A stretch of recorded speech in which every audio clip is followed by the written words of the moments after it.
Olá, pessoal. Hoje nós vamos dar continuidade ao que nós estávamos vendo nas aulas passadas, só que nós vamos pegar outro ângulo hoje. Hoje nós vamos completar mais duas aulas, né? Eh, e vamos mostrar para vocês a questão nossa colocação dentro do trabalho, falando sobre as os tipos de, de pesquisa que nós podemos fazer, como que nós vamos enquadrar a nossa pesquisa dentro dessa ordem da metodologia, ok? Vamos, ver se eu consigo compartilhar aqui.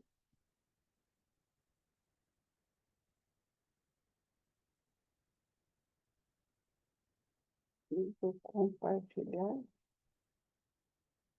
Vou compartilhar um momentinho só, pessoal.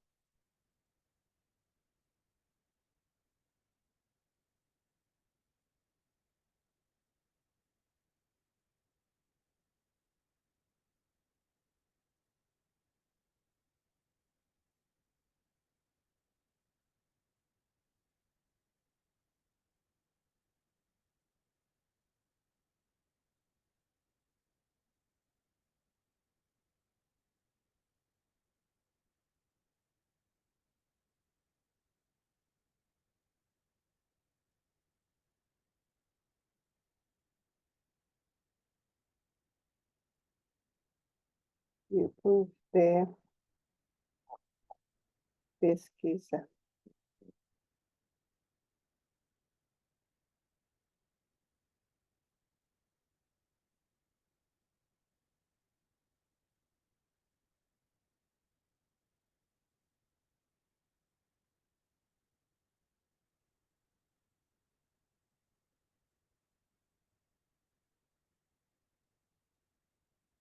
Deixa eu ver se eu consigo compartilhar aqui com vocês o tipo de pesquisa. Não vou conseguir.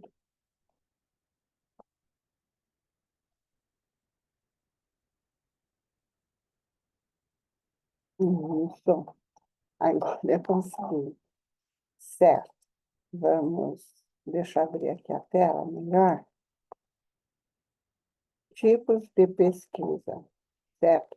Então, hoje nós vamos ver quais são os tipos de pesquisa que nós podemos trabalhar, ok? É bem tranquilo, só que são bastantes detalhes que nós precisamos ver. Então, por exemplo, quando nós falamos em ciência, nós pensamos que existem a ciência lógica, né? Então, são as formais, que estão dentro da lógica e da área da matemática. Matemática aqui não é só disciplina matemática, viu, gente? É dentro desse conceito matemático, tá? E as factuais, que são chamadas de naturais, física, química, biologia e outras nessa linha, e as sociais, que trabalham com a sociedade, são coisas que a sociedade, que o homem produz, certo? Então, antropologia cultural, direito, economia, política, psicologia, sociologia. Essa é a visão geral da ciência, certinho? Quais são os tipos de estudo que nós podemos ter?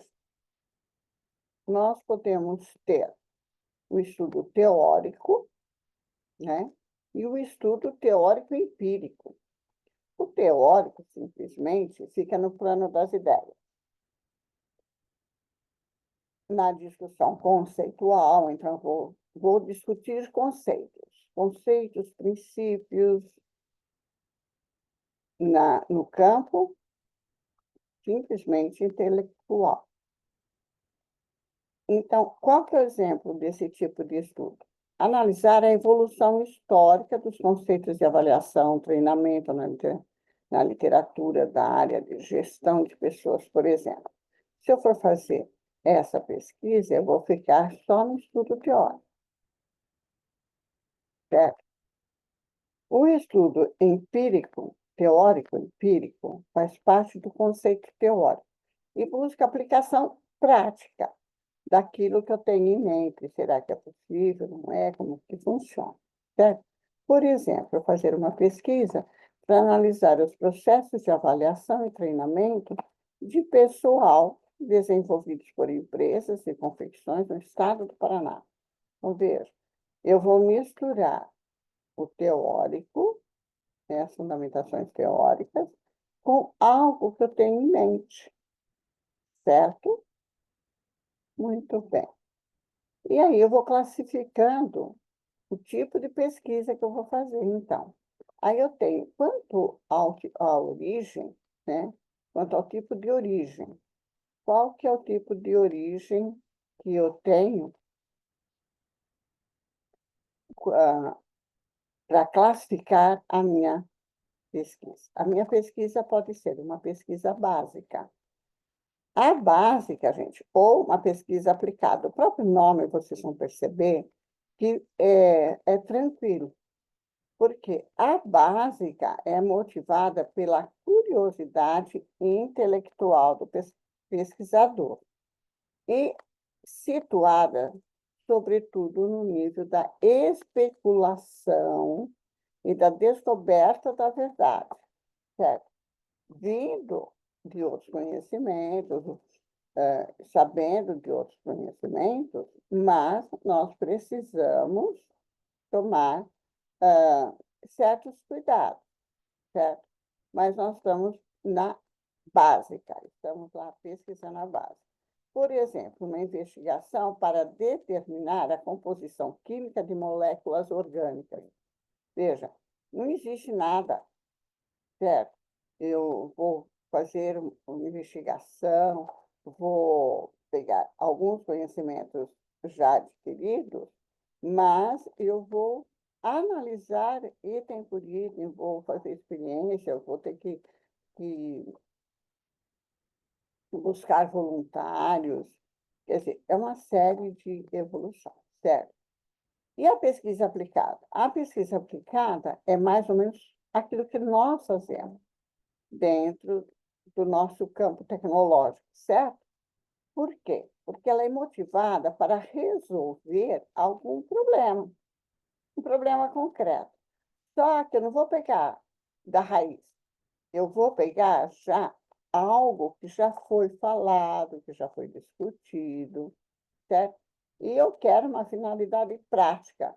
Eu não estou pesquisando para montar teoria, eu estou pesquisando para dar uma finalidade prática, uma coisa mais concreta e imediata. Enquanto que a básica demora muito tempo, né? Veja, vamos pensar numa pesquisa de remédio não, da situação química ou da situação de um problema que eu tenho lá no coração. Quantas pessoas têm? Aí eu tenho que pegar um monte de gente, aí isso toma remédio, vai, volta. Então, quanto que isso vai produzir de reação química para eu assistir? Um momentinho só. Alexa disse que eu preciso tomar remédio.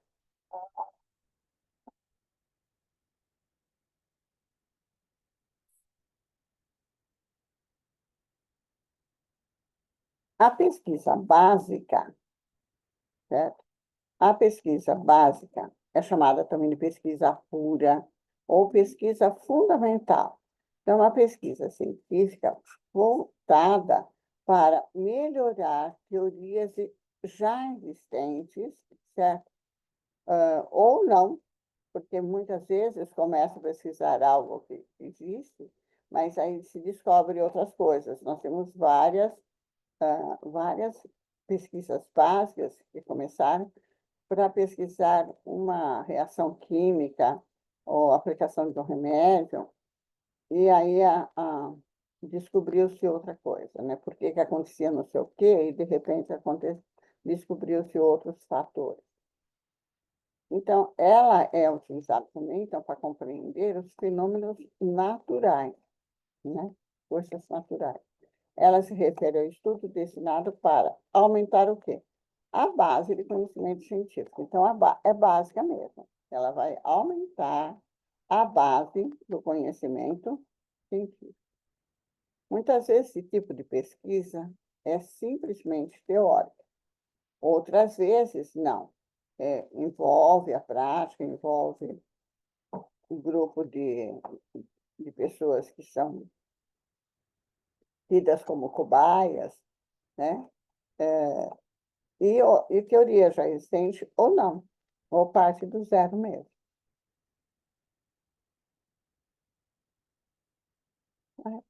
Então, a pesquisa aplicada, ela vai usar pesquisa científica que já foi desenvolvida, opa, e as técnicas para intervir, né, algumas técnicas para intervir ou alterar algum fenômeno natural ou de outro tipo. Não precisa ser só do natural. Apesar de frequentemente ser guiada pela curiosidade, né, a pesquisa básica abastece as inovações da ciência aplicada. Então, eu geralmente vou utilizar coisas que a pesquisa básica trouxe para o meu conhecimento, e a partir daí eu vou aplicar esses conhecimentos na minha pesquisa. Daí chamar pesquisa aplicada.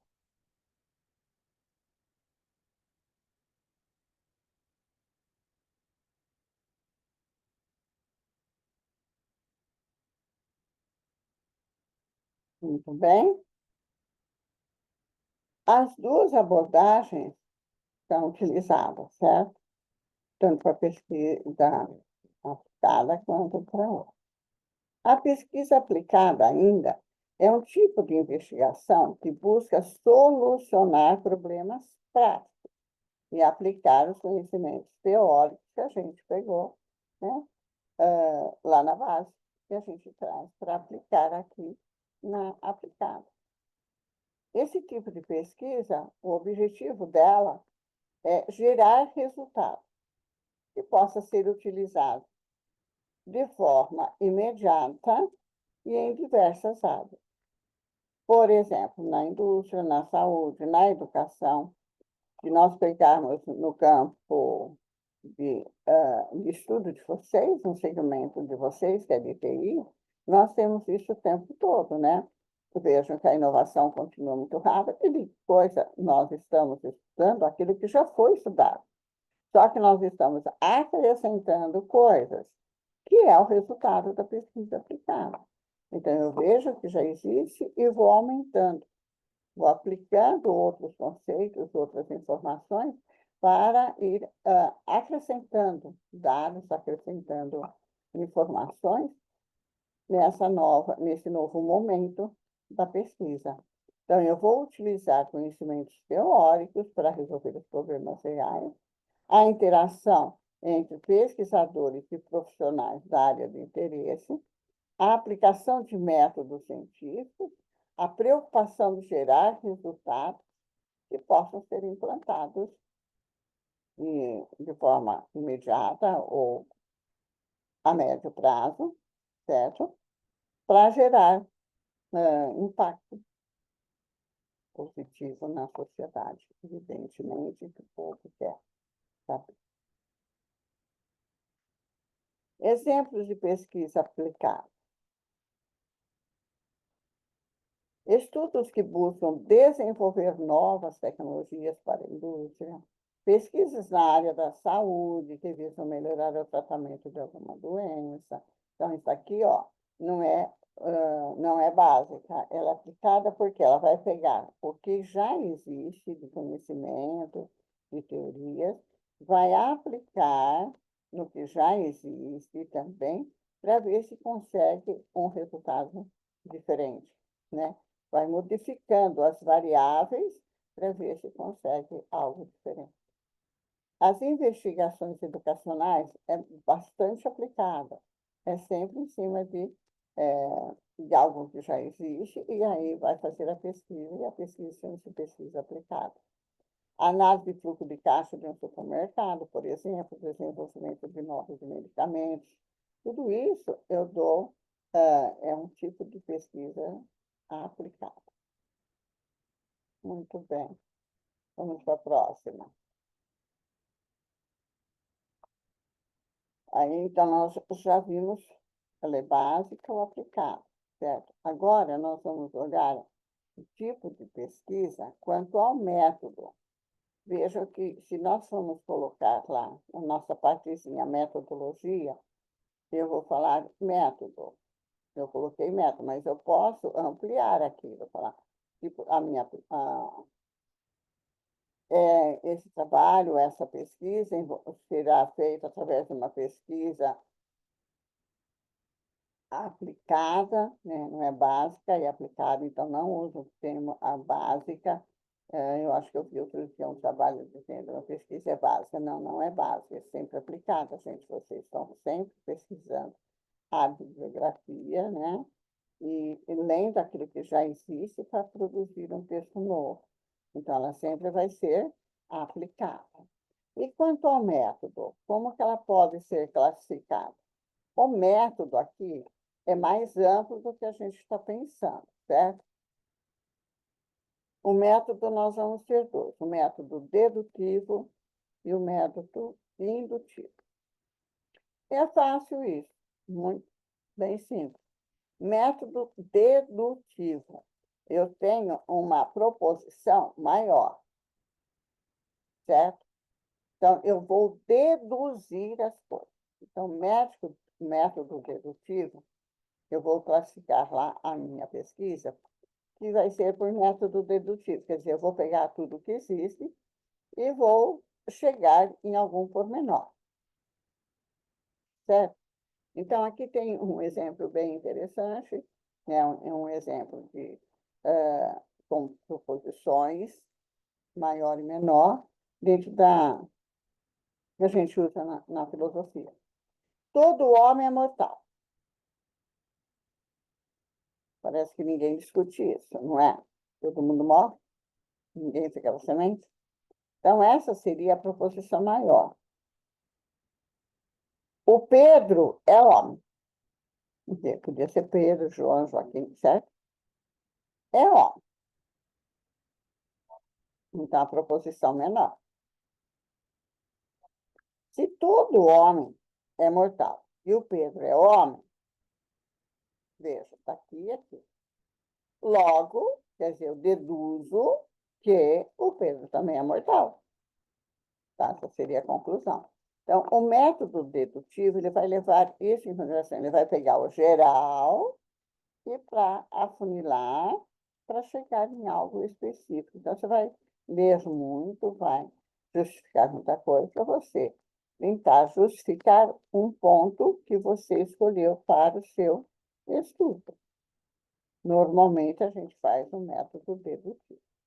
E o outro método? O outro método chama-se indutivo. O método indutivo é quando eu induzo a pessoa a chegar na minha conclusão, certo? Normalmente, esse método indutivo é o método que o povo aplica a golpe. Na prática, né? Não é só na pesquisa científica, não, certo? Na prática, o cara começa, convence, aborda as pessoas, né? É por isso que as pessoas caem no conto do vigário, né? Aborda, vai colocando detalhe, outro detalhe, outro detalhe, outro detalhe, enche de detalhes e aí induz a pessoa a fazer aquilo que eles querem. Então, método indutivo, é para induzir a pessoa mesmo, né? Induzir o pesquisador, induzir a pesquisa para generalizar alguma coisa. No caso da pesquisa nossa, é isso, é para pegar os detalhes para generalizar, certo? Então, parte do particular e vai para a generalização. de um produto que vai ser coletado posterior, ou de dados. Então, você vai selecionar dados particulares e, desses dados particulares, criar uma nova lei, por exemplo. Alguns casos particulares são observados e constatam-se resultados similares. Então, veja, eu vejo um procedimento e dá um dado, eu vejo outro, o resultado dá igual. Eu vejo um outro particular com outras pessoas, com outra coisa, e o resultado é o mesmo. Eu começo a perceber uma repetição, certo? Eu começo a verificar uma repetição de atitudes. Isso, por exemplo, na sociedade. Eu começo a fazer o quê? Eu começo a ler um, ler dois, três, quatro, e eu começo a encontrar algo paralelo neles. Então, partindo-se desses dados particulares, suficientemente constatados, então, eu constatei uma, duas, três, quatro, cinco, 10 vezes a mesma postura. Então, dessas 10 observações particulares, eu escrevo uma lei geral, certo? Então, eu insiro uma verdade generalizada. E aí, eu falo, eu não preciso mostrar as faces examinadas, certo? Eu vou colocar de uma forma geral. Por exemplo, um comentário assim, bem estranho. Maneiras de escolher pessoas, né? Hoje, eu estava conversando com meu filho, e a gente estava comentando as atitudes do Ford, o cara que inventou o motor, né? Ele ele fazia entrevista com as pessoas, mas ele não pegava o geral, que você conhece, ele levava as pessoas para um jantar, um almoço, várias pessoas. Todas as pessoas que ele tinha escolhido para fazer entrevista para um determinado cargo. E lá eles não falavam de serviço. Comiam, riam, falava-se da comida, falava-se dos dias. Mas o Ford, ele tinha uma maneira de escolher essa pessoa. Ele olhava os detalhes e as atitudes particulares de cada um que estava na mesa com ele. Coisas do tipo, maneira de falar, maneira de ser o primeiro a pegar a coisa que vinha, né? Porque normalmente isso vinha aquelas porções centrais, nessa época não vinha prato feito, né? E maneira de pegar guardanapo, uma gentileza que faria com a outra pessoa que estava do lado. E ele escolhia por esses detalhes. Obviamente que isso ele deve ter trazido de muito tempo. Por quê? O que ele observa?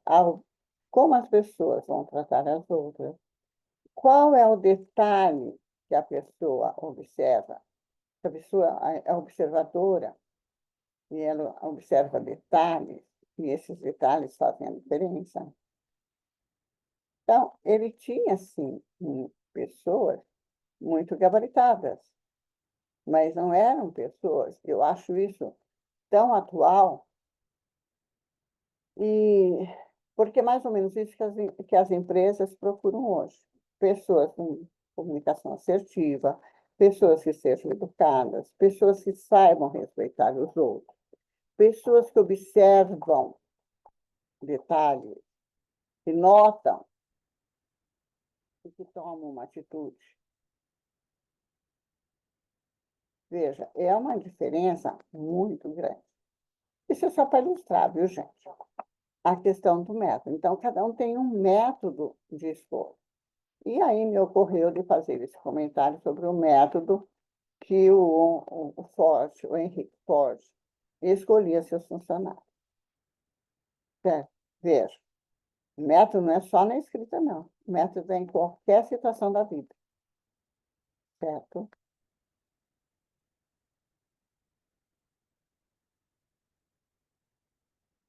Quanto ao método, ainda, olha, o método agora é indutivo, certo?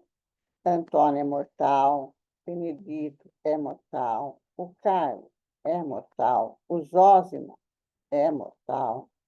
Ora, se o Antônio, o Benedito, o Carlos e o Zósimo são homens, e todos eles são mortais, logo, todos os homens são mortais. Certo? Então, vejam, se olha a escolha, se as pessoas que se preocupam na mesa em olhar os detalhes, observar primeiro para depois agir, né? Ele olhava, por exemplo, se a pessoa experimentava a comida antes e depois pegava mais sal ou não. Ele observava esses detalhes. Então, se ele fala, se essa pessoa é assim na mesa, ele vai ser detalhista lá na empresa. Certo? Por quê? Porque ele já tinha observado outras pessoas que quando as pessoas são bem comportadas, são, as atitudes que elas tomam em lugares que não são, ela acha que ninguém está notando, né? É porque são as atitudes do dia a dia dela, de forma geral. Então, vejam, detalhes levam à decisão de que o que isso vai resultar lá na frente. Lá, Marconi e Lacan, são as duas estudiosas, e tem vários livros sobre métodos e técnicas de pesquisa. Tem vários livros, inclusive tem alguns na biblioteca da FATEC, certo? Elas destacam, elas mostram, né? Olha aqui a citação, certo? Que nós vimos, a citação. Destacam que o método indutivo possui as seguintes regras fundamentais: a observação dos fenômenos, a descoberta da relação entre esses fenômenos e a generalização da relação entre os fenômenos. Certo? Então, a generalização da relação entre isso, aquilo e o outro, e o geral. Tranquilo, não é? Muito bem. A outra pesquisa, o outro tipo que nós podemos classificar a nossa pesquisa seria quanto aos níveis de pesquisa. Quanto aos níveis, ela pode ser exploratória, descritiva ou explicativa. Gente, tudo isso está aqui. Vocês poderão rever, reler. Coloquem o vídeo para ouvir uma, duas, três vezes. Não entendeu? Volta o vídeo, ouve de novo, ok? Qualquer coisa, manda no chat a pergunta, certinho? Vamos sempre responder. Vamos ver uma por uma agora. A pesquisa exploratória. Essa pesquisa, ela precisa formular hipóteses, porque ela vai explorar, vejam, exploratória. Ela vai explorar. Então, se ela vai explorar alguma coisa, você já pôs na sua cabeça que o resultado vai ser alguma coisa que você acha que vai ser. Esse algo que você acha que vai ser a hipótese. Se vai ser ou não, Somente depois do final da pesquisa é que nós vamos conferir. Não quer dizer que a hipótese vá se confirmar. É só uma hipótese. Ela pode se confirmar ou não. Não é? Muito bem. Então, vamos buscar informações sobre determinado assunto e ela vai ser a inicial. Então, o projeto de pesquisa vai se basear um pouquinho na hipótese. Então, por quê? Porque ela é uma pesquisa exploratória. Então, eu vou explorar os dados, explorar o meio ambiente. O que eu vou fazer, né? Eu vou explorar para saber, né, se aquele conhecimento sobre o assunto estudado é correto ou não. Se a minha hipótese se confirma ou não. E uma outra pesquisa desse tipo seria a descritiva. Aqui eu peguei um outro autor. Vocês viram que eu estou pegando vários autores para trazer para vocês. Olha, segundo Barros e Leclerc, 2000, na página 71, está vendo? Isso daqui é citação indireta, mas eu estou dizendo quem são os autores e que ano que foi publicado e que página que está isso lá no livro dele.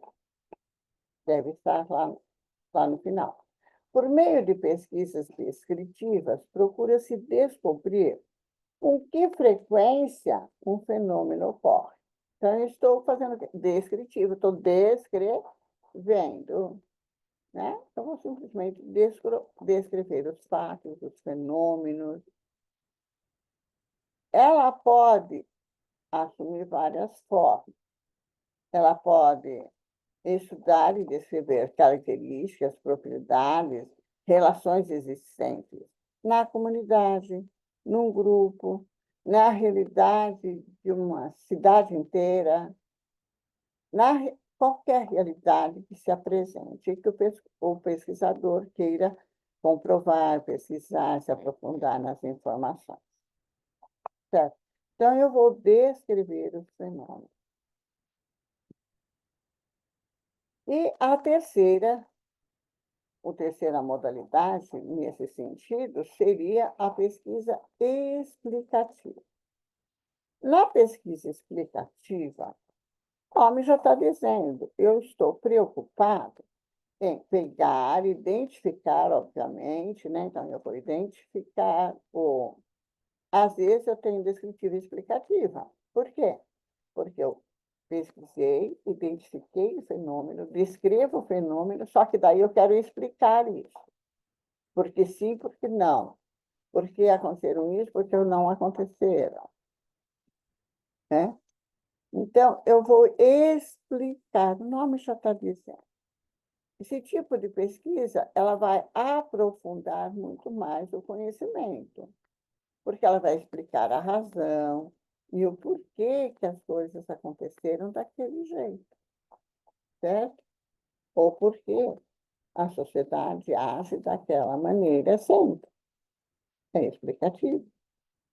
Então, veja, eu estou classificando por várias situações, e é isso que a gente precisaria fazer.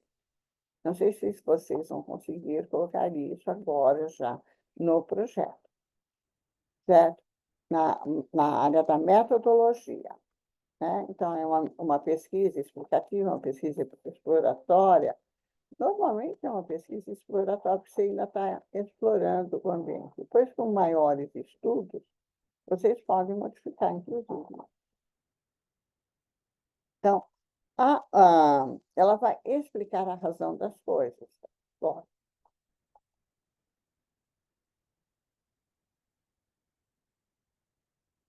então, por ela ser explicativa, por ela querer explicar a razão, os motivos, em como ocorre,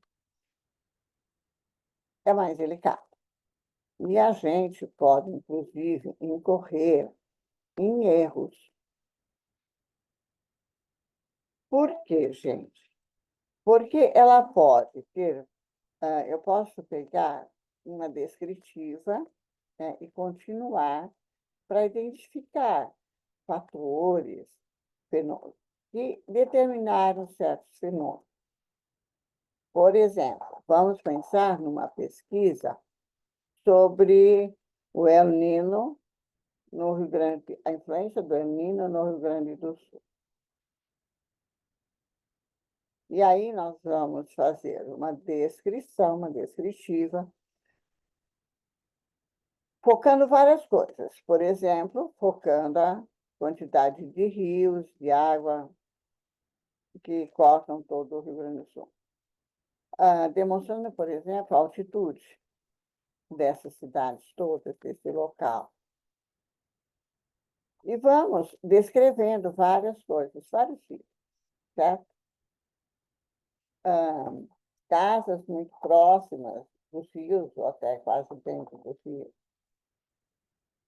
Não tem barreira para proteção de água. Então, quer dizer, dá para fazer uma descrição enorme de muitas páginas, certo? E aí, eu vou explicar por que aconteceu isso. O fenômeno El Niño existe desde sempre, todo mundo conhece, né? E as enchentes são repetitivas. E aí eu vou tentar explicar por que essas enchentes são repetitivas, por que sempre acontece isso, por que ninguém sai dali, certo? E aí, lógico que aí eu vou, nessa pesquisa, eu vou ter que dar, além disso, outras explicações, outras sugestões, certo? Então, veja que nós temos... E aí, eu posso incorrer em algum erro, dar alguma informação, por exemplo, que não é precisa. Porque eu posso esquecer de dar uma olhada lá no IBGE, para ver os dados que eles têm. Posso esquecer de olhar o mapa físico, né? Não político, o mapa físico, montanha, rio e tal, certo? Posso dar alguma informação errada, posso escorregar, né? Então, por isso que a gente precisa tomar muito cuidado com ela. Mas não para por aí. Eu já fiz várias abordagens, certo? Essa abordagem agora é a pesquisa quanto à natureza e a abordagem do problema. Então, quando eu olho para a pesquisa, quanto à natureza da pesquisa, como que ela pode ser? Ela pode ser quantitativa ou qualitativa. O próprio nome, quando a gente vê essas palavrinhas, nós já pensamos, quantitativa eu vou contar. Vou contar, vai ter número, né? Eu vou fazer porcentagem, eu vou fazer... Exatamente. E a qualitativa? Bom, a qualitativa eu vou me aprofundar de uma outra forma. Eu vou observar os fatos, eu vou comentar, né? Mas já não vai dar para contar quantas pessoas tem lá na festa do peão, né? Tem 1.000 pessoas, tem 2.000, tem 1.500,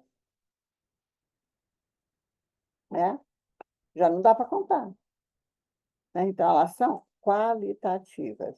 Eu posso falar sobre a qualidade de estar lá ou não, né? Então, eu vou estudar outra coisa. Então, a escolha do tipo da pesquisa depende também dos objetivos do estudo, do fenômeno que vai ser investigado, do contexto onde está acontecendo a pesquisa, né? Então, é importante eu considerar cada tipo da pesquisa para tentar responder. Ela é quantitativa ou qualitativa, mas para entender qualitativa e quantitativa é fácil, certo? A quantitativa, como eu disse, o próprio nome está dizendo. Quantitativa considera que tudo pode ser quantificável, né? Pode ser contado, pode ver quantidade, pode ver porcentagem, se existe uma totalidade, se é 100%, se é 90%, se é 10%, né? Quantitativa, eu conto. Requer o uso lógico de recursos e técnicas da estatística, do cálculo, né? Porcentagem, média, moda, mediana, desvio padrão. A gente vê, numa escala muito menor, né?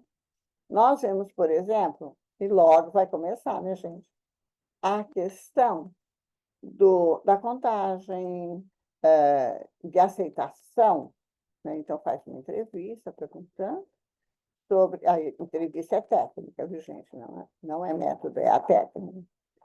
Para ver quantas pessoas querem o João, quantas pessoas querem o Pedro, quantas pessoas querem o Roberto. Certo? E aí tem desvio padrão, certo? E aí fala assim, margem de erro para cima e para baixo, 20% para cima, 20% para baixo, deu empate técnico, e por aí vai. Isso é uma pesquisa quantitativa, que ela pode ser aprofundada, obviamente, dentro da escola, né? Na nossa pesquisa de trabalho, como ela também é utilizada para outras situações, inclusive essa, né, da questão de aceitação de políticos, por exemplo, né? Então, vamos. E aqui também dá para formular hipóteses. Se você só conversa, para garantir mesmo a precisão, eu preciso fazer a pesquisa, analisar, né, todo o processo, fazer o processo, pegar uma, fazer todo o processo, e eu preciso. Aí a questão, eu tenho até margem de erro, um monte de outras coisas na quantitativa, certo?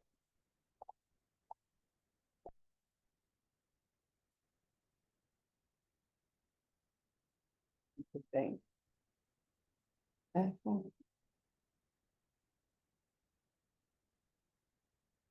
a quantitativa ainda envolve, então, coleta e análise dos dados numéricos, então já conheci muito, né? A utilização de métodos estatísticos para obter informações, então eu tenho que usar estatística, certo? Esse tipo de pesquisa, então, é baseado na quantificação de dados, permitindo análise estatística, identificação de relações e padrões. Dá até para montar padrão, né? As técnicas dessa coleta mais comum, agora estou colocando técnica aqui também, certo? É o questionário, porque lembra que eu falei para vocês que eu passo, né, agora logo vai começar a pesquisa sobre a aceitação de candidato. Como que eles fazem? Questionário. Eles saem para a rua perguntando, e aí, baseado nas respostas das pessoas, então isso é um questionário, uma pesquisa com um questionário mesmo, né? Ou pela internet, também é quantitativa, maneira de fazer. A outra é a qualitativa. Na pesquisa qualitativa, é para a gente. Nós não vamos mais contar pessoas, né? Nem fatos. Nós vamos tentar compreender, né, os fenômenos, o meio, a interpretação dos dados coletados. Então, o foco principal está na perspectiva e na experiência dos participantes do estudo. Então, a qualitativa vai depender também do pesquisador. O quanto ele é aprofundado nos estudos, vai ter que ler muito. Eu não sou muito aprofundado, mas eu tenho que conhecer. Então, precisa entender que esse conhecimento é necessário. Então, se eu não tenho muito, eu preciso buscar esse conhecimento e ler muito, certo? A análise dos dados qualitativos envolve, geralmente, a identificação de tema, padrão, significado, pontos envolventes, subjacentes, quer dizer, que estão em torno, que estão constituindo, né? Para obter os insights. Insights é o conhecimento, aquela luzinha que acende na cabeça, sabe a luzinha do professor Pardal? Então, significados subjacentes para obter esse insight. Os ricos, né, os riscos, os detalhes. É risco, não ricos. Ou também sites ricos, obviamente, mas também prestar atenção nos riscos, né? E para colocar todos os conhecimentos de forma detalhada. Para você detalhar as coisas, você precisa ter esse conhecimento de como você vai fazer isso, né? Para saber separar, saber o que abrange, para dar essas informações, certo? Considera também a solução qualitativa, ela considera uma relação dinâmica entre o mundo real e o sujeito. Quem é o sujeito? Você, o pesquisador, certo? Um vínculo indissociável entre o mundo objetivo e a subjetividade do sujeito, que não pode ser traduzida por número. E aí também tem esse risco, né?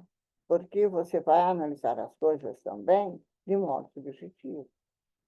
E você vai lidar com a subjetividade das pessoas também. Então, a interpretação e dos fenômenos, quando eu falo fenômenos, é da situação que você está analisando, certo? E a atribuição de significado são básicos nesse processo qualitativo. E aí, por isso, requer que você tenha uso de métodos específicos e técnicas específicas também estatísticas. Então, por quê? Porque agora você vai analisar, certo? A qualitativa, você não vai colher os dados numéricos, fazer toda aquela, né, a PIX, etc. Mas você vai mostrar, você vai analisar esses dados. Por isso que a gente tem que tomar um pouco de cuidado ali, né? Então, eu preciso pegar o quê? Em vez de eu pegar, por exemplo, uma, uma tabela que sai no jornal, que não sei quem publicou lá, é melhor eu pegar. Se eu quero pegar aquela, posso pegar, mas procure uma fonte fidedigna, como uma pesquisa feita pelo IBGE, que é um órgão que estuda, tem um corpo de pessoas, né? Um corpo de agentes trabalhando para dar informações. Pode não ser 100% correto, mas é o mais próximo que nós temos, certo? Então, o processo e o seu significado são os focos principais da abordagem. Eu tenho que prestar atenção, certo?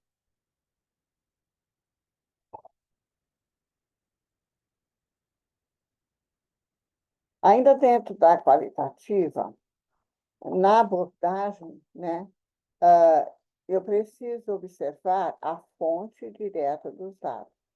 Quanto mais direta, quanto mais a primeira informação, mesmo que seja uma, porque todos os dados a gente já sabe que é fonte secundária, mas não é essa a situação que eu estou colocando. O que eu estou colocando é assim: vamos olhar na fonte original, vamos olhar uma tabela original, vamos observar algo que foi registrado. É isso que eu estou falando, certo? Porque daí você que é o pesquisador, certo? E vai olhar para o ambiente, vai olhar para o objeto em questão, aquilo que você está analisando, certo? E aí, por exemplo, você vai precisar de um trabalho intenso que é o campo.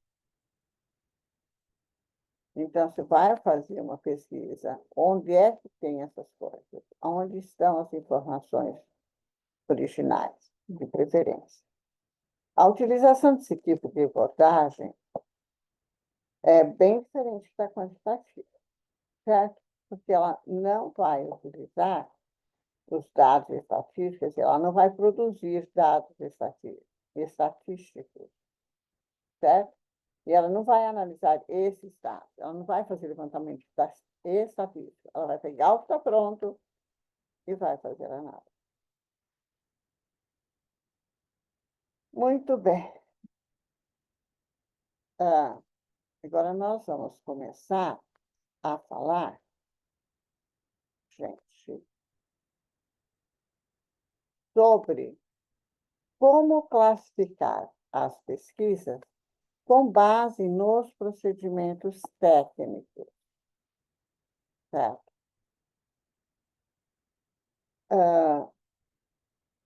Essa parte, vocês estão percebendo pela relação aqui, é bastante longa.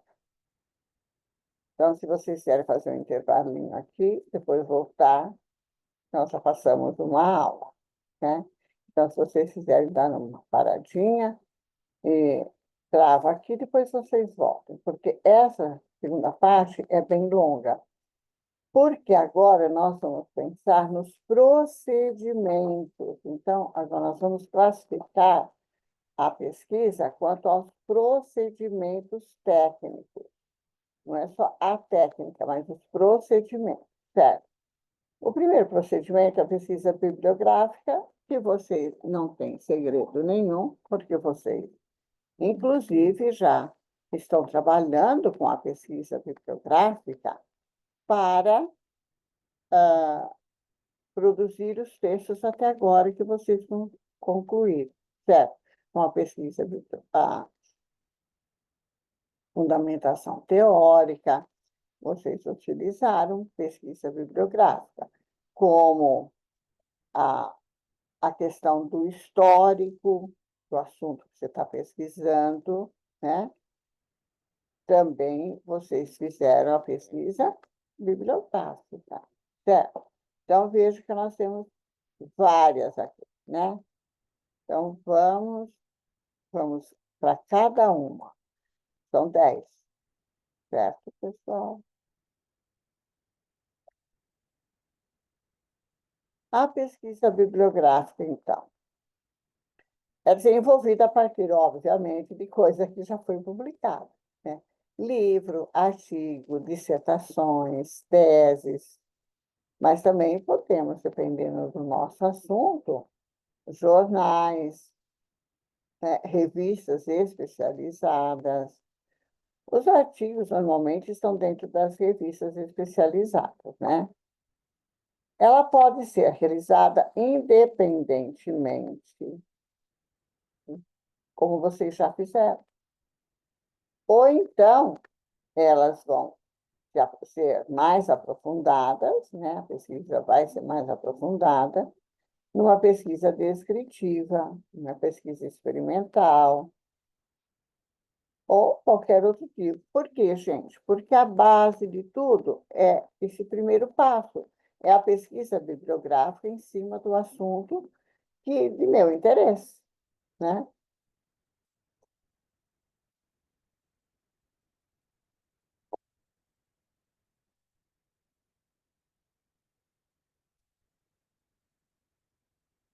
E aí, lógico, que a gente já fez tudo isso, né? O segundo tipo seria a pesquisa documental. A pesquisa documental se assemelha à pesquisa bibliográfica. Por quê? Porque eu vou olhar fontes que sejam documentos. Qual que é a diferença de um e de outro? Normalmente, a pesquisa bibliográfica, a gente vai fazer em cima de coisas que já existem, de livros que foram publicados, que estão à venda, que estão na biblioteca, certo? Coisas que já foram produzidas, né? Teses, dissertações, então já foram produzidas. Na pesquisa documental, o específico, gente, é que essa pesquisa vai pegar material que ainda não receberam nenhum tratamento. Então, ele não foi analisado. Eu pego o original das coisas, certo? Então, eu posso ir, por exemplo, na Unicamp tem uma parte lá que é um acervo de um professor. É um professor de renome, e tem um acervo todo dele, está nesse pedaço da biblioteca. E, por exemplo, eu vou falar uma experiência que eu vivi, certo? Eu fui até a Unicamp, eu precisava pesquisar sobre a tecnologia e essa questão da tecnologia dentro da universidade, e tinha lá esse acervo. Eu falava para mim, existe um acervo todo.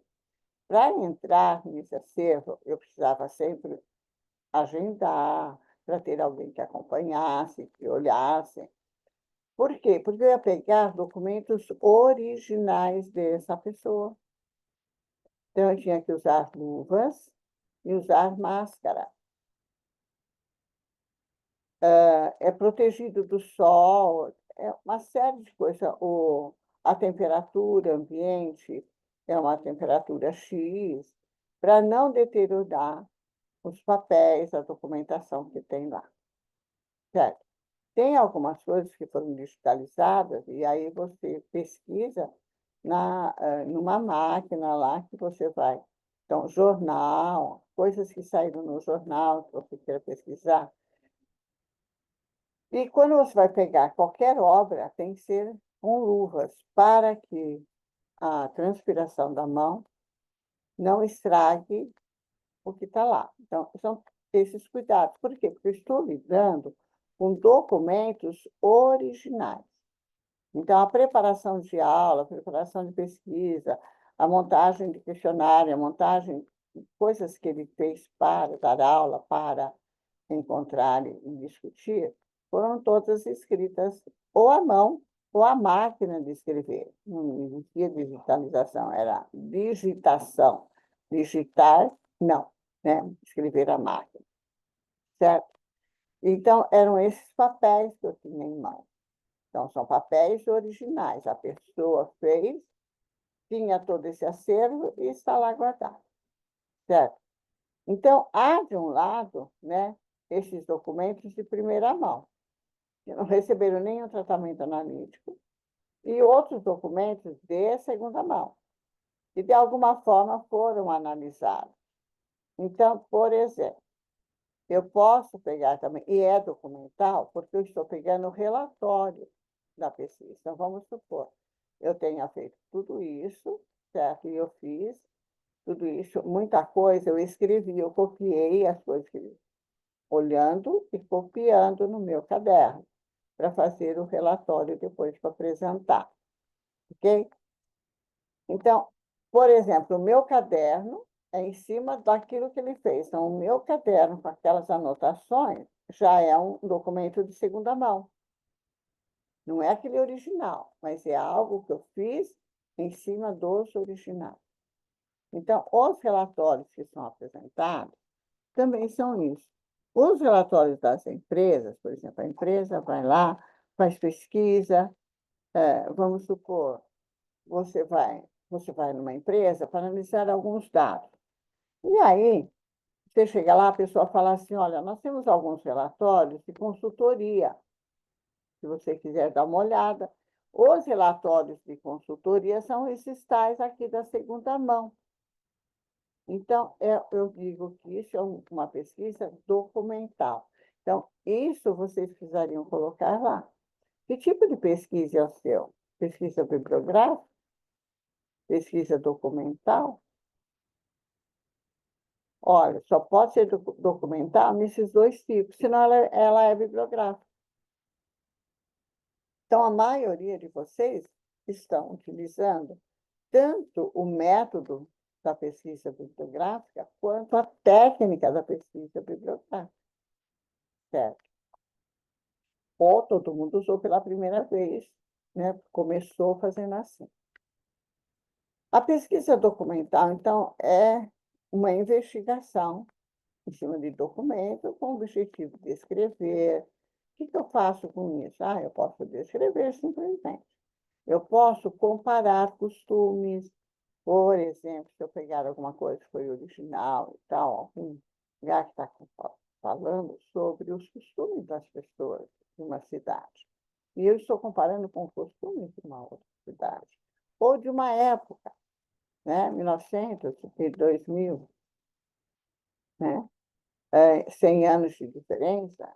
Como foram os comportamentos, as diferenças, características? Como que fazer essa comparação?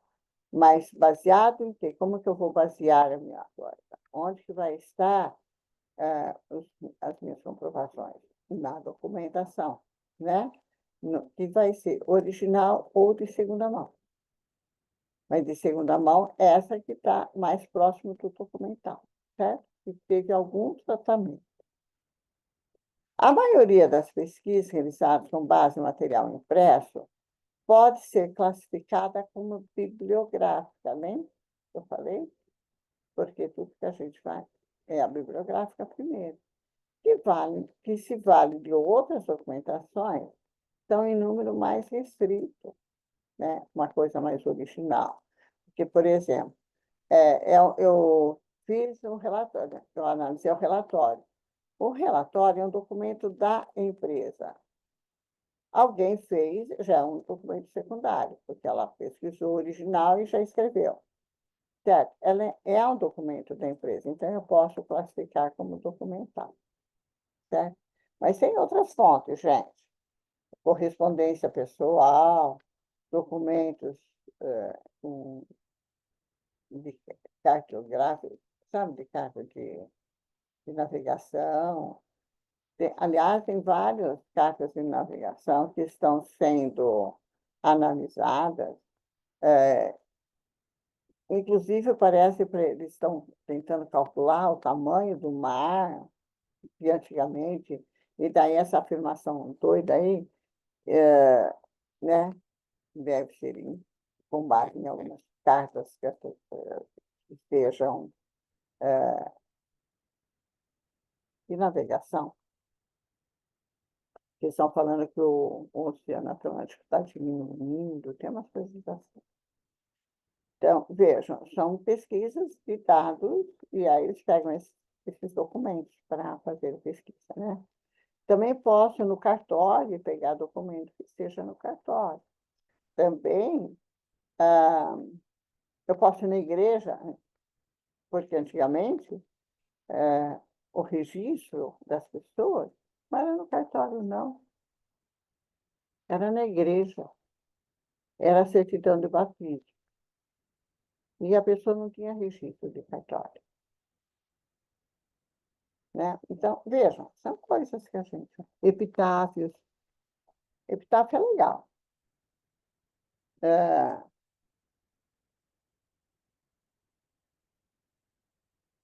Teve um dia que eu fui fazer um concurso em São Paulo e eu estava perto, próximo, acho que um quarteirão, do Cemitério da Consolação. Eu entrei lá, eu fiquei... Logo, eu peguei um monte de coisa, assim, escrevi. Eu não tinha muito espaço, não levei nenhum caderno, nenhuma coisa assim para anotar. Eu não pensei em fazer isso, certo? Eu tinha ido para fazer uma entrevista, mas a entrevista tinha mudado de horário. E eu, para não ficar na rua zanzando por aí, eu entrei no cemitério para ver os epitáfios, né? A- As, as pedras. E que tem de 1600, 1500, 1600, 1700, 1800 pessoas que foram enterradas ali. E o meu interesse era em cima da forma da escrita, né, do português da época. E dá para fazer um trabalho muito bom de pesquisa em cima disso, né? Na minha área, obviamente, né? De comunicação. Certo? Eu já vi uma pesquisa em cima de inscrições de banheiros. É documentário, não é? Eu posso tirar foto das inscrições que tem nas portas dos banheiros e, a partir dessas inscrições, esses sítios, fazer uma análise. É documental. Outro tipo de pesquisa seria a pesquisa experimental. A experimental ocorre quando se manipula diretamente as variáveis relacionadas com o objeto de estudo. Experimental, o próprio nome está dizendo, né? Experimentos, certo? Então, eu vou manipular esses dados. Eu vou estar tomando, certo?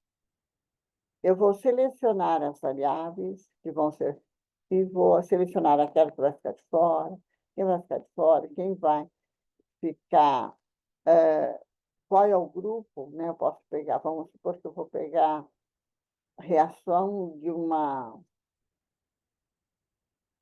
remédio. E aí eu pego, por exemplo, estou indo bem longe. Por quê? Porque experimental é bem voltado à área da saúde. E aí eu tenho variáveis. Eu tenho pessoas que vão tomar o remédio verdadeiro. Eu tenho pessoas que vai tomar, como chama, placebo, quer dizer, não é nada, é água, açúcar misturado, alguma outra coisa, ou água só. E as outras pessoas que não vão tomar nada, que ela não vai tomar nenhuma coisa nem outra, não vai ser influenciada por nada.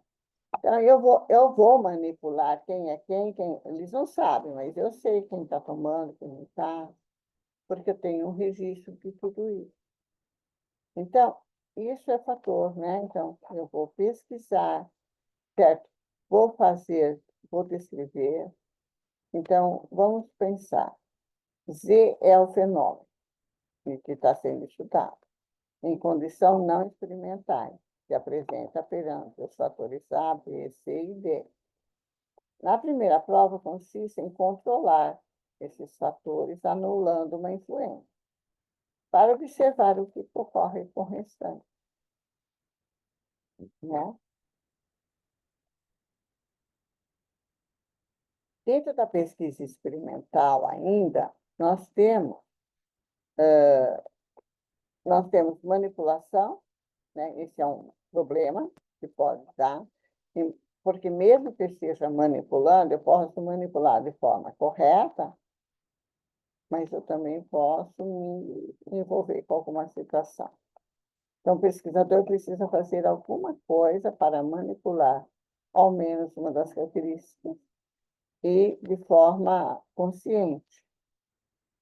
Tem que ter o controle, então o pesquisador precisa introduzir um ou mais controles na situação experimental, inclusive criando um grupo de controle, quer dizer, lembra aquele grupo que não tomou nada.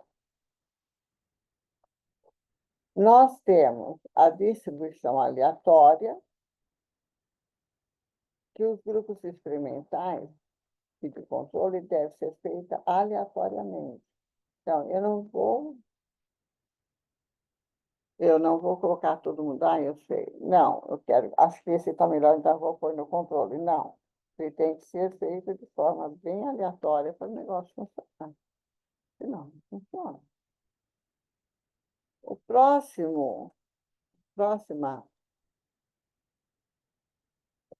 ah, próximo método, né, dentro da metodologia que ele pesquisa, nós temos um método que é chamado pesquisa ex post facto, que está limitado para quê?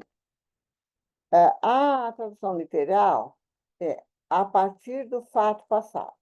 Ex já foi. Fato, post. O fato que já passou, né? Mas aí veio com esse nome e continua com esse nome. Então, quando eles falarem em ex post facto, significa algo que já aconteceu, certo? O propósito básico dessa pesquisa é o mesmo da pesquisa experimental, é verificar a existência de relação entre variáveis. Muito bem. A diferença mais importante entre essas duas modalidades é que a ex post facto, o pesquisador não dispõe de controle. Na outra, o pesquisador é que controla as variáveis, né?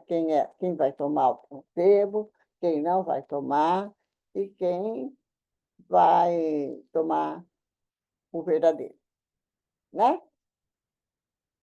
Então, eu preciso prestar atenção. Então, na experimental, o pesquisador, ele controla. No ex post facto, ele não controla, porque o fato já ocorreu, certo? O pesquisador vai fazer o quê? Ele vai procurar, nesse tipo de pesquisa, identificar situações que se desenvolveram, então, no passado, naturalmente. Não houve interferência, entendeu? Então, olha, na outra experimental, né, eu ajo, eu escolho. Nessa, eu não interferi em nada, eu só estou vendo os resultados. E aí eu vou trabalhar, certo, com esses resultados. A outra é o estudo de corte. Esse método do estudo de corte refere-se a um grupo de pessoas que tem alguma característica comum. Constitui uma amostra que eu acho que todo mundo tem aquela característica que é comum e eu vou acompanhar esse povo, certo? Por quanto tempo? Por um certo período. Então, por exemplo, numa pesquisa usando o estudo de corte, né? Eu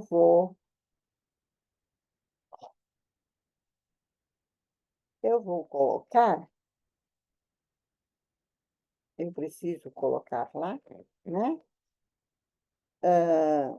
Por quanto tempo que eu vou observar, ou que eu observei. 1 ano, 3 meses, 6 meses.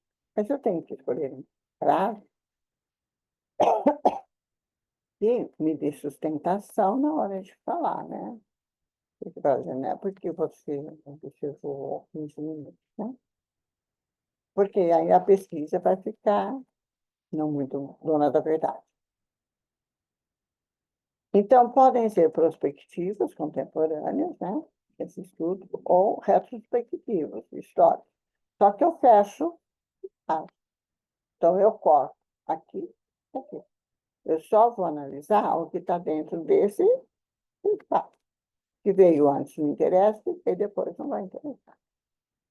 Certo? Então, o estudo de corte prospectivo é elaborado no presente, com previsão de acompanhamento determinada, segundo o objeto de estudo. Por exemplo, eu posso pegar vocês, né, que são os meus alunos queridos, agora, e acompanhá-los no segundo semestre, no terceiro, no quarto, no quinto. Pena que não acontece isso. E aí, fazer um estudo sobre a evolução, por exemplo, a evolução intelectual, uma coisa bem louca, mas a evolução intelectual, vocabular dos alunos que entraram, que é aquele teste que eu faço de português, e eu quero ver se eu consigo acompanhar alguns alunos que fizeram esse teste lá no primeiro. E quero ver se eu consigo acompanhá-los para saber como vão sair no sexto semestre, por exemplo, né? Então, é um corte prospectivo, certo? No estudo do corte retrospectivo, é elaborado com base o registro do passado. Então, coisas que já aconteceram. Eu posso pegar de 2 anos atrás para cá. Então, eu posso tentar analisar os alunos que passaram no vestibular. É uma comparação. Dos alunos que entraram no vestibular na época da pandemia, como é que eles estão hoje? Então, eu estou fazendo retrospectivo de lá até hoje, entendeu? Então, eu peguei dados do passado e posso trazer até hoje, ou então até o ano passado, eu faço um recorte, entendeu? O outro modelo seria o levantamento. Eu acho que vocês gostam desse daqui. Acho que vocês gostariam de usar esse método. E até acho que tem pessoas que usam ele. Por quê? Porque o levantamento é fácil, né? O que é levantamento? O que é o método do levantamento? Não é levantamento de peso, não é levantamento do halterofilismo, não, tá? Levantamento de dados, né? Eu posso fazer esse levantamento de forma quantitativa, mas também posso fazer de forma qualitativa, sempre dá, né? Mas a quantitativa é a que mais usa. Por quê? Porque eu posso sair com uma prancheta na rua e fazer um levantamento de dados. Pego lá, faço um monte de perguntinhas, chego na rua, abordo as pessoas me respondem e eu vou fazer um levantamento de dados. Se elas gostam, não gostam de determinada coisa, certo? Quando o levantamento recolhe as informações de todos os integrantes do universo, por exemplo, certo? Quantas pessoas moram na sua casa? Quem lembra dessa perguntinha? Garanto que vocês lembram dessa perguntinha, né?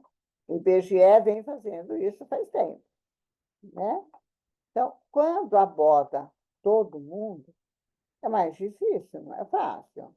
Então, quem é que faz isso? Olha, nem o governo, no censo, faz isso, né? Ele escolhe algumas casas na rua. Já foi o tempo que as pessoas que trabalhavam no IBGE para o governo, no censo, batiam. Quer dizer, você é responsável por essa e essa rua. Você é responsável. E as pessoas iam de casa em casa. E a casa que elas iam e não tinha ninguém, elas marcavam e punham um bilhete embaixo da porta, falando que tal dia, tal hora, elas estariam de novo retornando para fazer o censo. Vocês estão achando que a professora da senhora é antiga mesmo, mas é. Acho que ou porque eu morava em cidade pequena, e na cidade pequena dava para fazer porta a porta, né? Mas hoje não é. Acho que nem nas cidades menores, hoje é de porta a porta, certo? Mas eles fazem, então, mesmo o IBGE anda fazendo por amostragem. Mas quando pega bastante gente, é mais complicado. Então, normalmente é feito pelos governos, né? E não são pesquisadores todos os integrantes da população estudada, certo? Primeiro, eles fazem os procedimentos estatísticos, uma amostra, né? E, normalmente, quem faz o processo de levantamento em pesquisa também faz por amostra.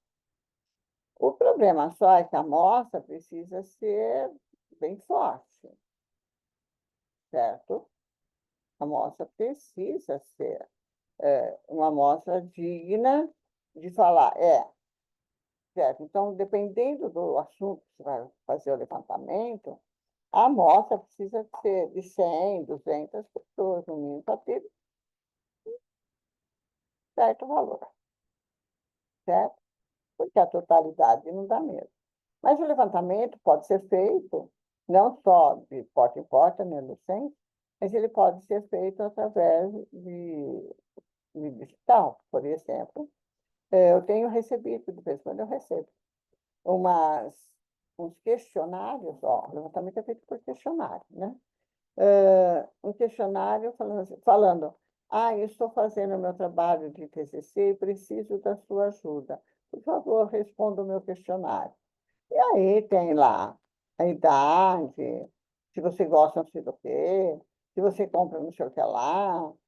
Isso daí é um levantamento de dados, né? Então, quando você faz pela internet, às vezes se abrange uma quantidade de pessoas de forma legal. Mas não pensando que todo mundo responde, viu? Tem gente que reclama, fala, nossa, eu coloquei no Google Forms, eu mandei para 1.000 pessoas, só 10 responderam, tem umas coisas assim. Então, levantamento de dados é também um método para você elaborar, buscar os dados, formalizar os dados que você precisa para fazer a sua o seu trabalho, que seja artigo, seja TCC, ou seja só o seu projetinho, certo?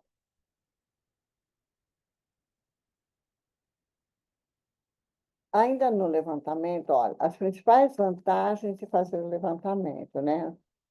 É usar esse método. Conhecimento direto da realidade, à medida que as próprias pessoas informam acerca do comportamento, crença, opinião, investigação, torna-se livre de interpretações, né? Ah, E as pessoas falam, elas podem ser sinceras ou não. Também tem economia e rapidez, principalmente quando é pela internet, né? Você economiza, porque daí pode ter muita gente responde para você, né? E você não tem custo para ir ficar na rua, nem, né, ficar com o tempo, você sai do serviço para ficar lá. Então, e os dados obtidos, se você embora seja rápido, né, ele pode ser um pouco baixo, mas tá. E a quantificação, o levantamento, ele leva a gente a quantificar também. Então, aí dá para fazer tabela, dá para fazer gráfico, aplicar análise estatística nos dados levantados, né?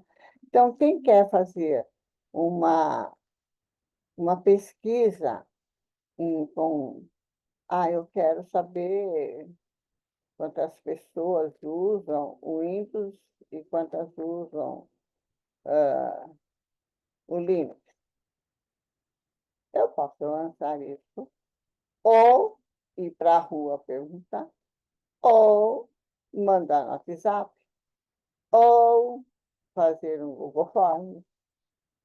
Por quê? Porque os dados também das pessoas, quando você coloca isso no trabalho, você não pode colocar o nome verdadeiro das pessoas. Ou você coloca um nome fictício, e aí esclarece que os nomes utilizados são nomes fictícios, ou você simplesmente usa entrevistado 1, entrevistado 2, entrevistado 3, identifica dessa forma. Certo? Para você, você tem a listinha.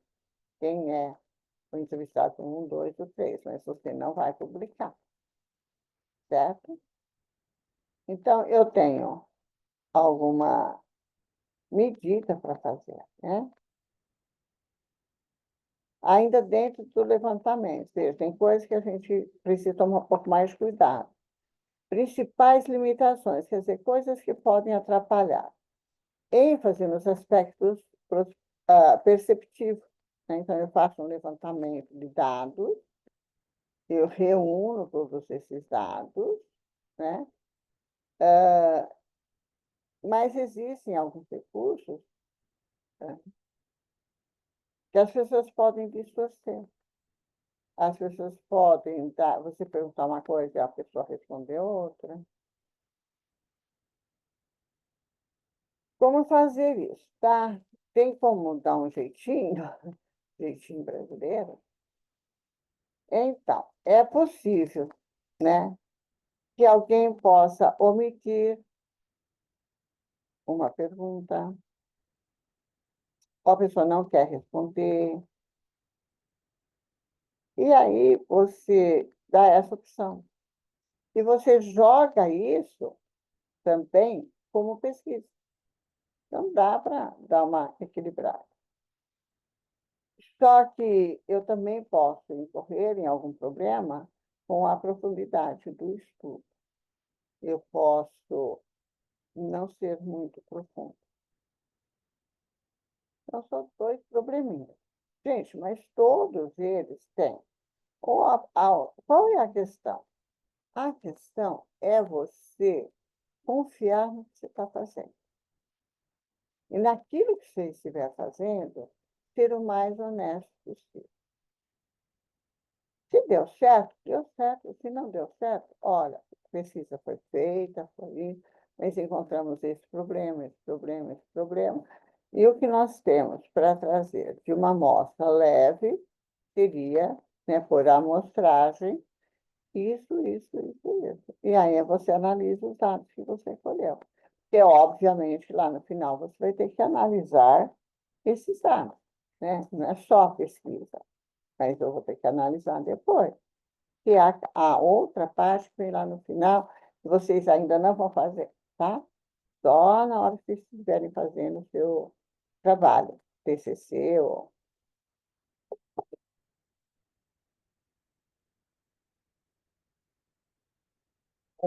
relatório, ou artigo, né?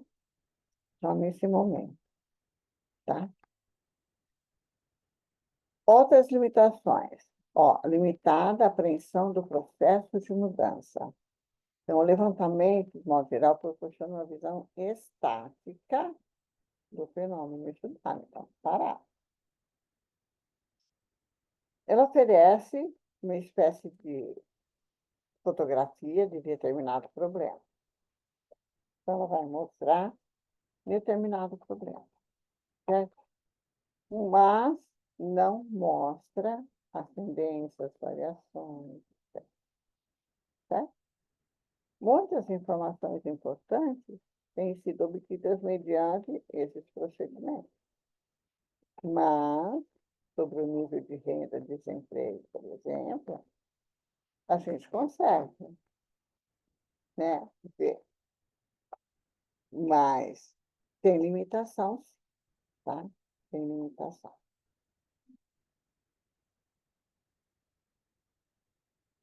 Estudo de campo é um outro método, tá?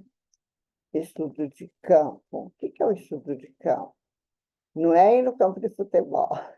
Estudo de campo é ir à luta mesmo, é ir para a rua, é ir para uma empresa, é você estar no local, né, onde você vai buscar dados nesse local com várias coisas. Então, ele vai focalizar uma comunidade, que não precisa ser geograficamente, né, mas uma comunidade que age de tal forma, ou uma comunidade que gosta de fazer lazer na praia, uma comunidade que gosta de fazer lazer no campo, né? Ou que não gosta de fazer lazer nenhum. Ou voltado para qualquer outra atividade, né? Então, a pesquisa vai desenvolver por meio da observação. Então, o campo, você não vai entrar com questionários, você não vai entrar com isso. Você pode até fazer perguntas, obviamente. Mas você é o observador o tempo todo, né? Então, posso fazer grupo e discutir alguma coisa em grupo e vou anotando as respostas, por exemplo, como se fosse uma entrevista com todo mundo. Posso captar as explicações das pessoas, Então, a pesquisa de campo, ou se você vai por utilizar a técnica da entrevista, por exemplo, de um por um, você precisa estar ou anotando, ou você vai ter que gravar, depois fazer toda aquela análise, aquele leitura, né? Normalmente, esse estudo de campo, é lógico que vai ser juntamente, você fala, ah, mas isso para fazer entrevista, também eu saio na rua, saio no campo. Então, o estudo de campo, ele pode ser se relacionar com outros. Eu estou explicando um por um em separado, mas eu posso, e normalmente é estudo de campo, e entre, o caso do Rochov, tem um monte de dados, né? Então, eu posso conjugar essa questão, por exemplo, com análise de documentos, com filmagem, fotografia, eu posso utilizar. No estudo de campo, então, como que o pesquisador, qual é a postura, né? O pesquisador vai realizar a maior parte do trabalho, porque ele tem que observar, né? E pessoalmente, não pode mandar outro no lugar, certo? Então, o pesquisador precisa estar presente. Ele tem que estar no controle, certo, do estudo. E vai exigir também, então, a presença dele na comunidade. Por exemplo, se eu vou analisar uma comunidade, eu preciso ou fazer parte dessa comunidade, né? Ou estar presente nessa comunidade, certo? Para eu entender a realidade. Porque se eu não estiver lá, eu não vou conseguir analisar a realidade daquela situação. O estudo de campo, então, apresenta algumas vantagens em relação aos levantamentos, né? Porque você pode analisar o próprio local que ocorre os fenômenos, você pode observar se os resultados estão sendo fidedignos, você pode requerer também equipamentos espaciais para coleta desses dados, né? Pensando assim, quem que vai para campo? Os físicos, os astrólogos, os astrônomos, eles ficam olhando para o céu, né? Mas o olhar para o céu deles é diferente do nosso olhar para o céu. E eles podem ter, né, equipamentos especiais para coleta de dados. Então, eles vão ter instrumentos, eles vão ter custos para fazer essa pesquisa, né? Então, se eu vou eu mesma fazer, ela pode ser econômica. Se eu posso utilizar um material que seja um laboratório, uma coisa, para mim vai se tornar mais econômico, certo? Vai ser difícil de fazer a pesquisa, né? Por exemplo, os astrônomos, os físicos, né? Que ficam analisando a reação do Sol, por exemplo, que está muito em evidência agora, né? A análise das explosões solares e o resultado disso para nós, né? Coisas que não tínhamos antigamente.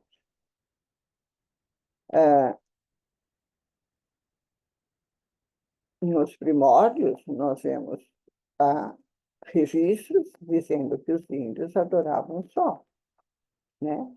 E outras, não só os índios, mas a população de muitos lugares, né? Adoravam o sol. O sol era o Ra. Se nós pegarmos aqui dos Incas, dos Machu Picchu, coisas, o sol era o Ra. E o Ra era o rei. E o rei era o Deus, né? Então, era adorado. E hoje nós temos aí, por pesquisas, né?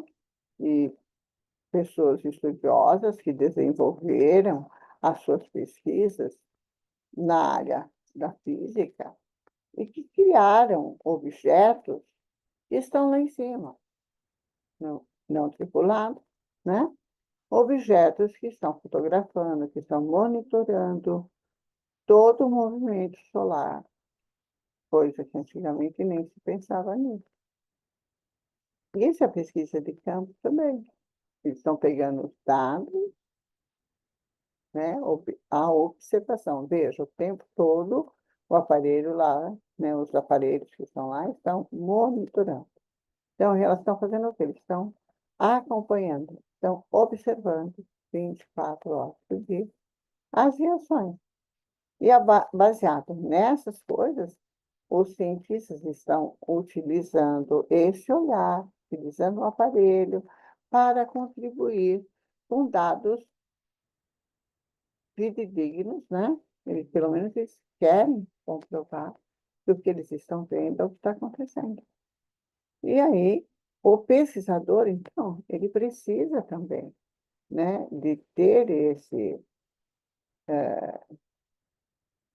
essa participação mais acentuada, né?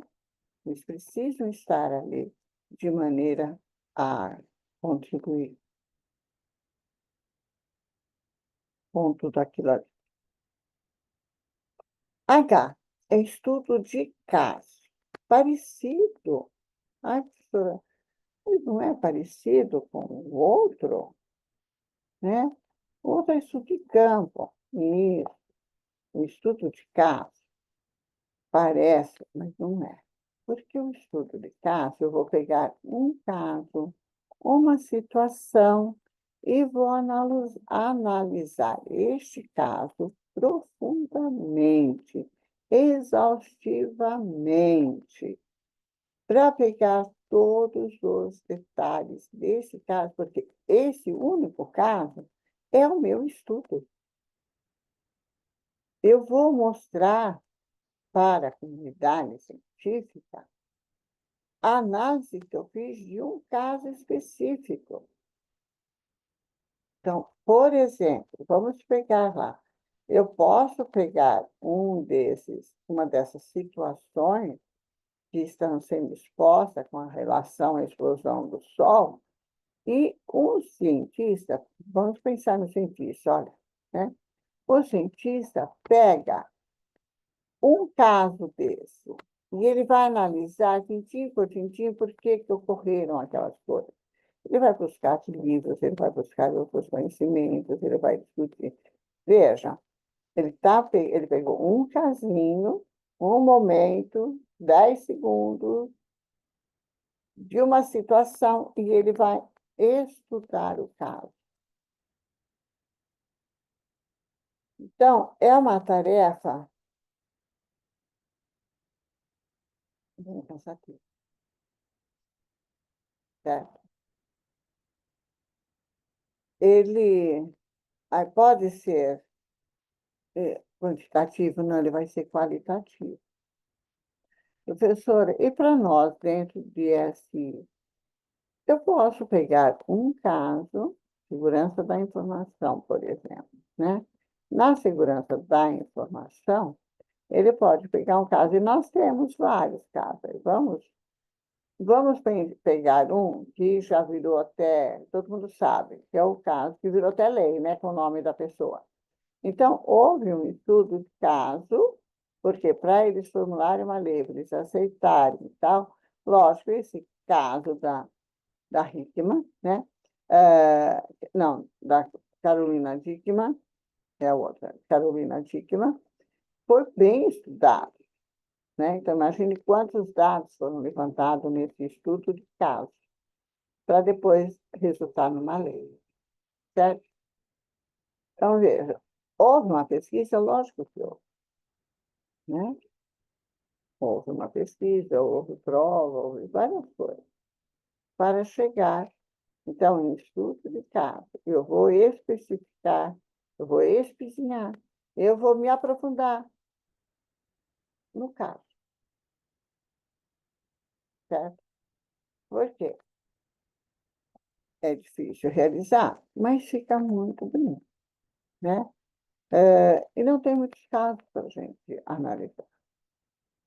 Ou então, os casos, às vezes eu já vi aluno que queria fazer estudo de caso, mas foi tão difícil de encontrar dados que ele desistiu e fez outra coisa.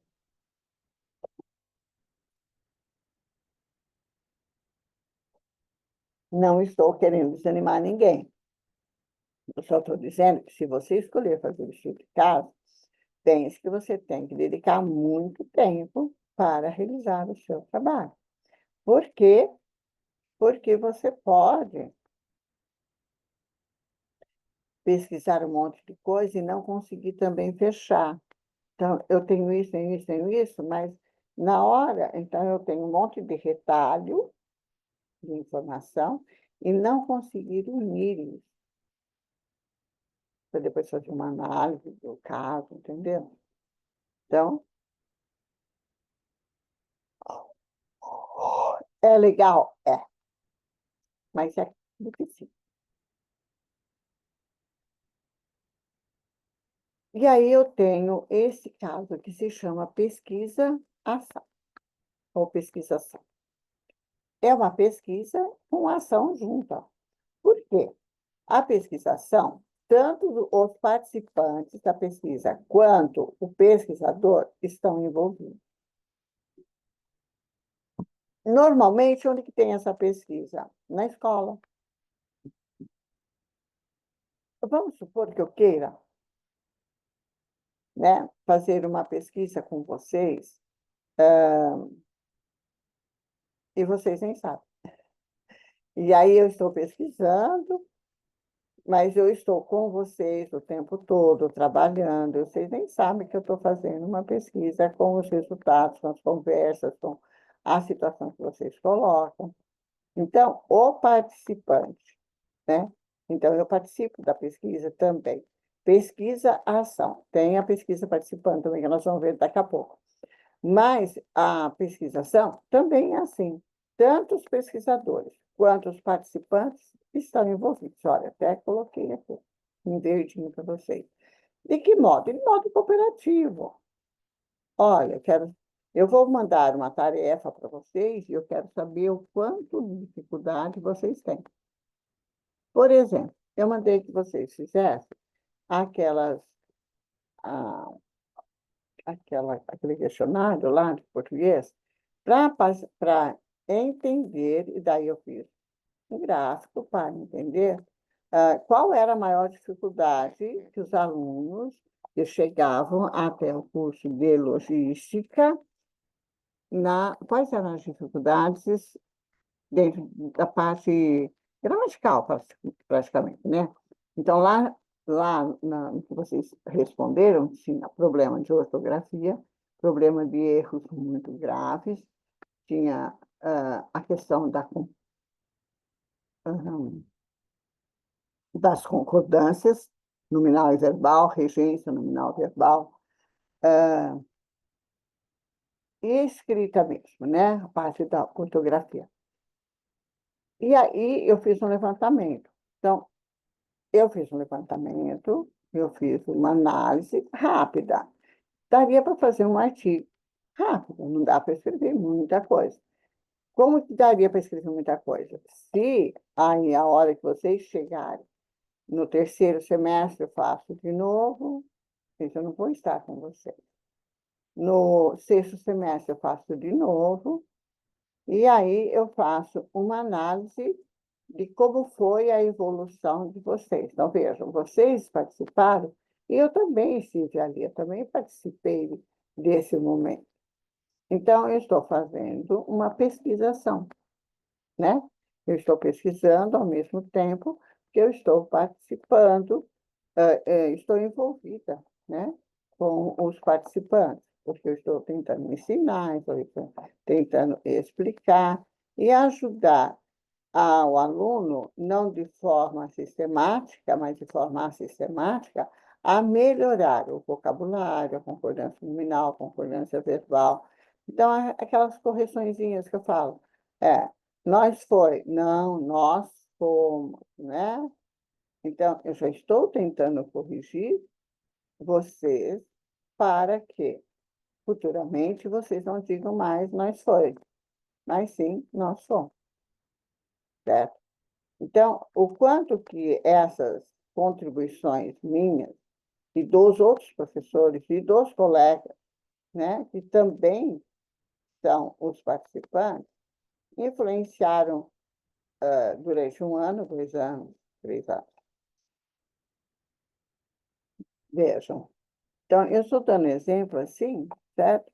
Como que o método, qual é a questão do método.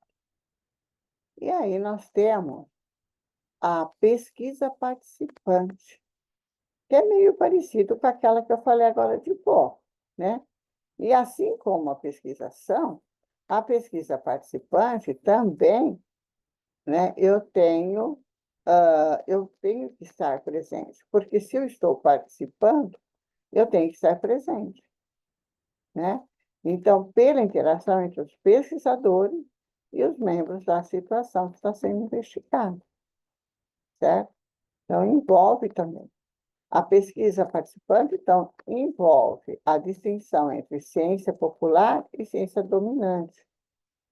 Esse é interessante, um assunto interessante, né? Ciência popular. Quer ver uma coisa legal disso? É a pessoa que vai trabalhar nessa pesquisa, ela também participa. Vamos supor, e nós temos aí várias coisas que estão sendo publicadas, plantas que curam e outras coisas, certo? O pesquisador, ele se envolve com a pesquisa, ele utiliza, vamos supor, o chá, a planta, né? Ele está me entendendo? Ele está participando, né, de uma ciência popular. Olha, chá de quebra-pedra funciona para pedra no rim. A ciência dominante, quer dizer, a ciência que está lá com o médico, ele vai falar assim, não, isso é besteira. Você tem que tomar esse remédio aqui, que é feito da planta de quebra-pedra, né? Aliás, essa quebra-pedra aí tem uma história, né? Os gringos vieram aqui, cataram quebra-pedra, levaram para fora e depois queriam que nós pagássemos o know-how em cima da pedra que só existe aqui. Em cima da planta, aliás, que só existe aqui. É uma história longa. Se vocês tiverem curiosidade, procurem saber. Então, a pesquisa participante, ela pode ser vista, né, assim como se fosse uma pesquisação, certo? Mas é uma atividade que privilegia a manutenção do sistema vigente, normalmente, né? Normalmente aparece, que é para provar que a, a ciência popular está em baixa, certo? Então, ela tende a privilegiar a dominância, tá bom? Mas nós sabemos que o conhecimento vem do senso comum. Então, assim como nós temos aí, por exemplo, há uns anos atrás, saiu uma entrevista, uma pessoa que foi entrevistar uma senhora que fazia comida em Minas. E aí, ela foi pegar umas plantas de tempero e ela pegou, ela tinha no quintal uma árvore enorme, muito linda. E era uma árvore que ela deu nome de Ora Pronobis, né? Ela falou, ela falou, mas que é tempero isso? Ela falou, isso é para tempero, mas também é para fortalecer, é para ficar melhor, é para a saúde, porque a comida nossa não é só para manter o corpo em pé, mas para manter o corpo em pé e com saúde. E aí a mulher falou de umas propriedades que essa planta tinha, que a avó trazia e tal. E hoje nós vemos gente fazendo propaganda aí de vender comprimido, de vender pó da folha do Orapronobis. Então, vejam que a questão, né, também é popular, é o senso comum. Então, o conhecimento vem do senso comum. O senso comum mostra algumas coisas e a ciência dominante, né, vai buscar para ver, vai pôr à prova. E é lógico que é muito bom isso, né? E aí eles descobrem várias coisas, certo? Indicação e procedimento da coleta de dados, que deverá acompanhar o tipo de pesquisa selecionada. Quer dizer, eu também preciso indicar lá no meu trabalho, né, como que vai ser feito. Então, para a pesquisa bibliográfica, eu vou falar, olha, meu trabalho vai utilizar a metodologia da pesquisa bibliográfica. Aí eu vou indicar quais leituras que eu vou fazer na pesquisa bibliográfica. Então, qual que é a seletiva que você vai fazer? Então, eu vou ler, né, livro tal, tal, tal, direcionado a isso, isso, isso. Eu vou mostrar uma crítica, ou essa literatura crítica, reflexiva e analítica, como é que ela vai ser. Para a pesquisa experimental, eu vou indicar qual que é o procedimento de testagem, como que eu vou testar, né? Porque daí eu vou falar como é que vai funcionar, né? Então, eu vou definir a população que vai estar envolvido, qual vai ser a amostra, quanto, né? Quando for o caso, descrever a forma de tratamento, análise de dados, mas você vai falar aqui no momento, você só vai citar, né? Porque está fazendo o projeto. Você não vai desenvolver nenhum. Veja que eu dei um monte de opção. Vocês vão olhar e vão ver, essa serve para aquilo que eu estou querendo fazer. E as outras? As outras não tem que pôr nada. Eu estou dando a lista das opções. Aquela que vocês vão utilizar é a escolha de vocês. Ah, eu estou pensando em fazer uma pesquisa assim. E eu acho que ela vai ser descritiva. Porque do jeito que eu estou querendo fazer, a professora explicou, então, o meu método, o meu tipo de pesquisa é uma pesquisa exploratória, documental, mas descritiva.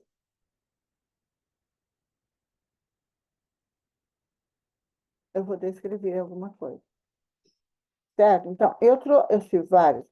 Aí vocês vão passando de várias formas, lá desde o comecinho, para vocês me colocarem qual tipo de pesquisa que vocês vão colocar ali, vai ser a sua pesquisa. Uma pesquisa de opinião vai procurar descobrir as atitudes, os pontos de vista, as preferências das pessoas. Então, daí você vai falar que você vai usar o método, né, por exemplo, metodologia vai ser pesquisa de campo, e que você está pesquisando a opinião das pessoas.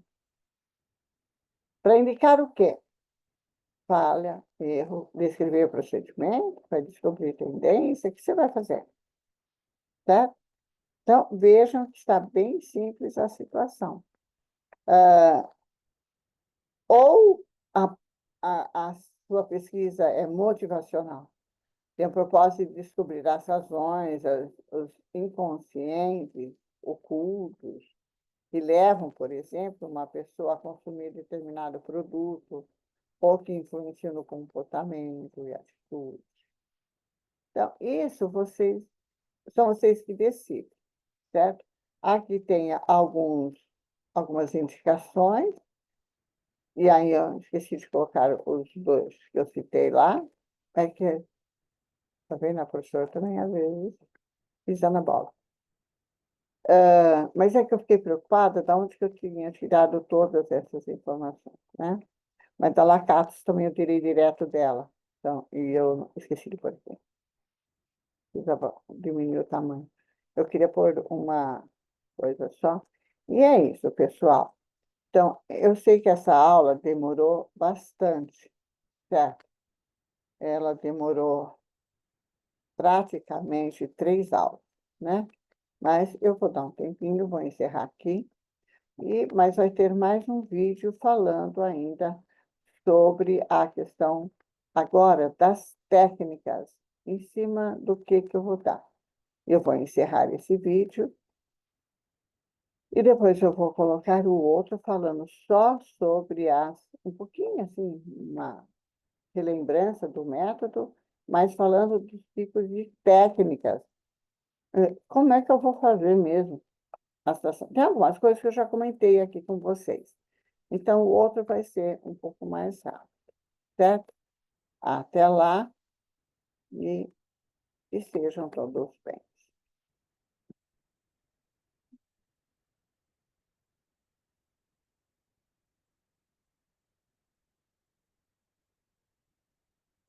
Como que eu faço? Me perdi. Me perdi. Sharing.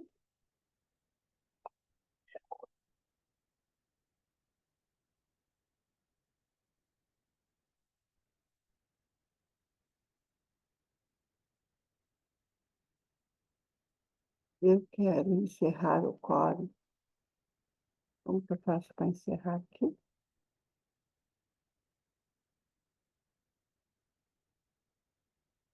É,